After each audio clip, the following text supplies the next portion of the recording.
What's it been like here in the biggest fight week in UFC every year and working with Dana White? I always like Dana White. You know, you guys make us like look at we are competing, but no, I'm not. I always like Dana White. I like and I respect all the UFC fighters, and I think this we can show people if we are together, we can do big things. So I'm very glad to work with Dana White and obviously everybody involved in this big fight, Turkey Alashi, Netflix, Nick Khan, everybody. So I'm glad to work with this guy. So I always like him and he knows. Similar question for Bud Crawford. You know, so a lot of MMA fans, UFC fans, may not have ever seen you fight before. And they might tune in because Dana and the UFC are involved. So what has it been like maybe introducing yourself to a lot of MMA fans? Say that again? What's it like, you know, I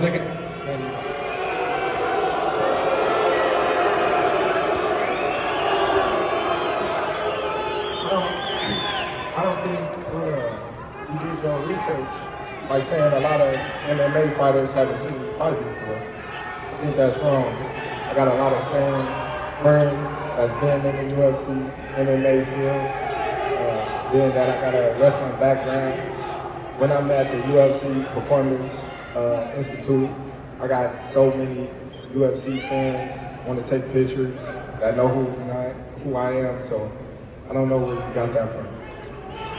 One final one for Dana. You know, for a long time you wanted to promote boxing, you wanted to make a few changes. So I guess, what are you most excited for to introduce to boxing? Because this does kind of feel like a UFC production here at the press conference. Well, you know, obviously, I've been talking about boxing for a long time. I wouldn't be here if it wasn't for boxing. And I said it, you know, leading up to this. For this to be my first boxing match that I'm promoting is pretty surreal and incredible.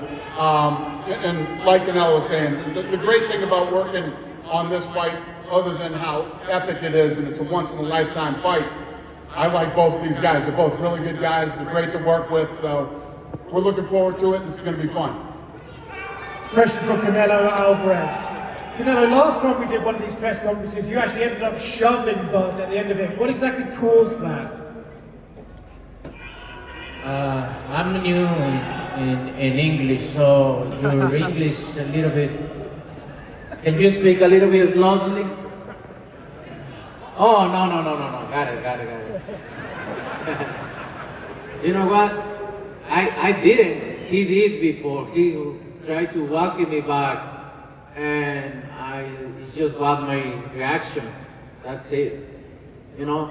You know what kind of fighter I am. I always try to respect my opponents, and I think he don't did them because he really wanted to do. I think Turkey Alashi told him you need to do something, and he did, and now before I respect his word because he say, oh, I'm not gonna let somebody to tell me what I need to do.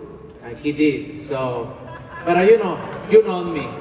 I respect everybody, but if you fuck with me, so it's gonna be different. Terence, is that true? Did Turkey Alashi ask you to spice things up? Turkey didn't ask me to do nothing. I didn't touch him. You know. Listen. Hey. We know already. We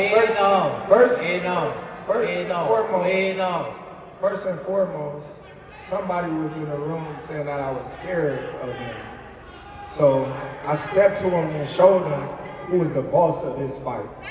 I ain't scared of shit. Hey, I never say that. Your uncle say that, not me. I ain't scared of shit, and you gonna find that out. As you seen, the last press conference, We'll see. when I walked you down, when you supposed to be the bigger man. Yeah, hey, you say that because you fighting with nobody, and you obviously look like you're a great fighter. And you find out September 13th, this is gonna be different for you. And it's gonna be different from you as well. Question for The last fighters that you fought, they ain't on my level. I fought everybody. The last fighters you fought since Everybody. 2002. Mention me one. You mention me one elite fighter. Just one. You. Oh, me. No. It's gonna be me. I don't and care you about will. anybody else. And you will see that. You. So when I beat you, is you gonna be a nobody? When I step a mud hole in your ass, is you gonna be a nobody? You gonna be just like everybody else. Watch. Watch. But ain't shit that everybody else been saying since I moved to 147, I ain't fought nobody. Every last one of them stuck a mud hole in their ass and he gonna be next. Watch. Question for Canelo Alvarez. You both are making history in this fight, and you've been in that spot before that Terence is right now. You moved up to chase greatness. So how do you compare that spot to the one you're in now, where you're fighting the guy who's moving up to chase greatness? I've been in his situation before, and I know, it's gonna be a good fight. Believe me, it's gonna be a good fight. I'm gonna bring my best. I know he's a good fighter, but this is just different. Great fighter. You see what happened when a good fighter jump up and his opponent is great fighter. So you're gonna find out. That means you're a good fighter and B-Ball is a great fighter, right? Right? Is you a good fighter or a great fighter? Let me know. I'm a great fighter. So you got your ass with You're a good fighter, right? You're a good fighter. I'm saying. But I'm great. Okay. Well, every time you stepped up, you lost. Great fighter. I'm not. Question for Terence Crawford. You're daring to be great, like they say. So how do you approach not only fighting an opponent as credentialed as Canelo, but also moving up to chase greatness and dare to be great? Listen, like I always said, I'm a big fan of Canelo. He's a great fighter, but I think I'm better. I think everything that I have inside myself, with the tools that I have, I'm capable of doing anything that I want in the ring. And come September 13th, I will become the first male 3-time undisputed champion of the world. Simple. Who's got the next question? Go ahead. Pregunta para Canelo.